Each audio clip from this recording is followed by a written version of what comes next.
अगर आज रात जब सब सो जाएं और आपके कमरे का दरवाज़ा धीरे धीरे खट खट करे और बाहर से एक औरत की आवाज़ आए, दरवाज़ा खोलो, मैं हूं तुम्हारी भाभी, तो क्या आप दरवाज़ा खोलेंगे?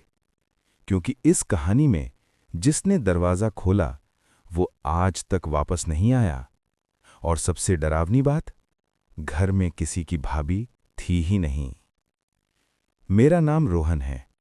2 साल पहले हम लोग मध्य प्रदेश के एक छोटे से गांव भैरवपुर में शिफ्ट हुए थे। पापा का ट्रांसफर हुआ था।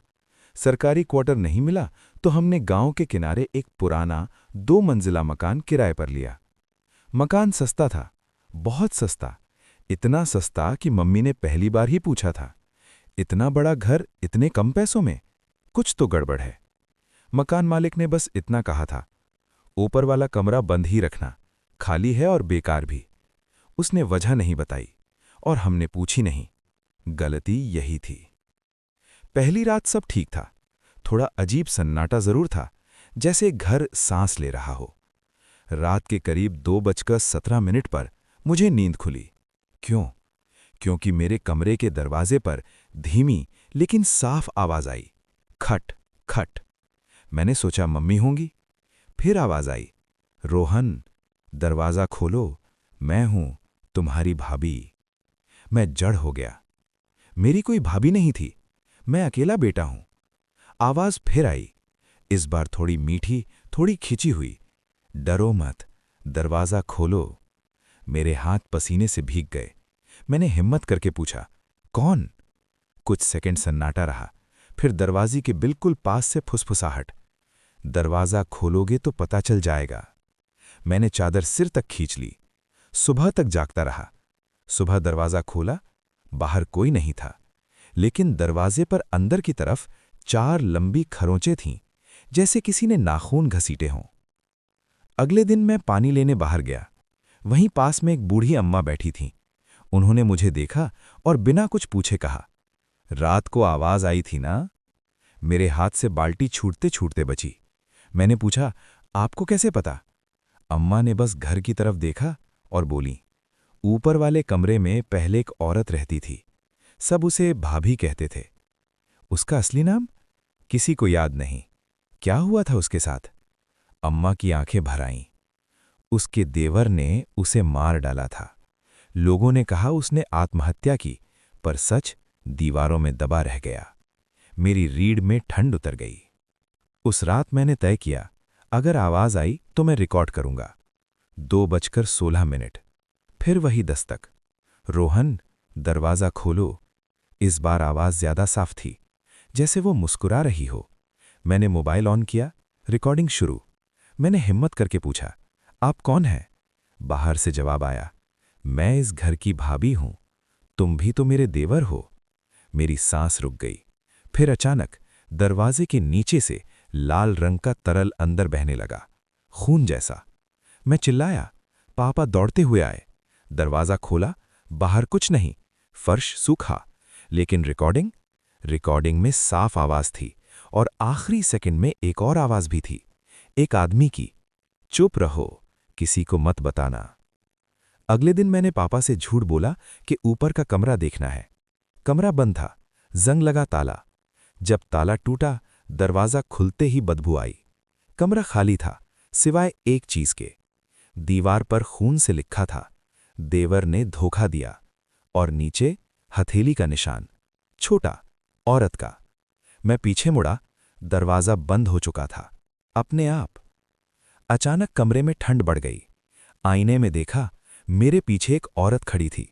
सफेद साड़ी, लंबे खुले बाल, चेहरा आधा जला हुआ, लेकिन आंखें सीधे मुझे देख रही थीं। वो मुस्कुराई और बोली, अब तुम मेरे देवर हो। अचानक मेरे कंधे पर हाथ रखा, हाथ बर्फ जैसा ठंडा। मैं बेहोश हो गया। जब होश आया, मैं अस्पताल में था।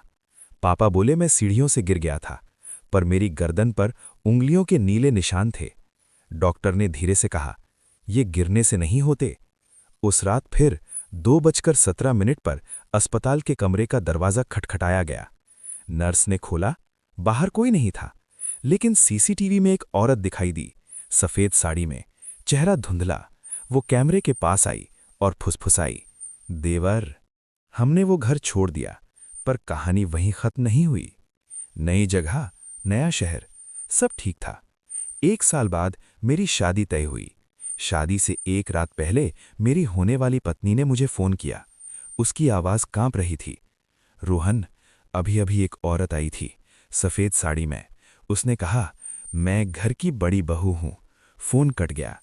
उसके बाद वो कभी नहीं मिली। बस उसके कमरे की दीवार पर लिखा मिला, भाभी वापस आ गई। और नीचे हथेली का निशान, वही छोटा, औरत का।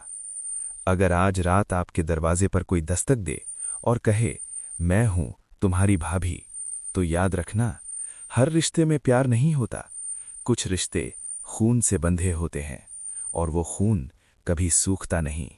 उस रात के बाद मैंने सोचा था सब खत्म हो गया।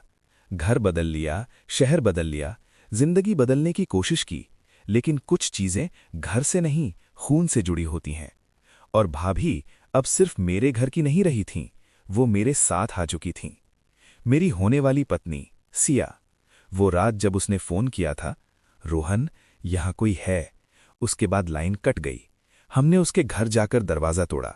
कमरा अंदर से बंद था, खिड़की बंद, कोई रास्ता नहीं। लेकिन सिया गायब। बस दीवार पर वही खून से लिखा मैसेज, भाभी वापस आ गई। और नीचे हथेली का निशान, वही छोटा, औरत का। पुलिस ने कहा लड़की भाग गई होगी। मीडिया ने कहा लव स्टोरी का ट्विस्ट। लेकिन मैं जानता था ये वही है। वो मुझे अकेला नहीं छोड़ रही। रात को 2:17 पर अब भी दस्तक आती। नया घर, नई दीवारें, लेकिन आवाज वही, देवर दरवाजा खोलो।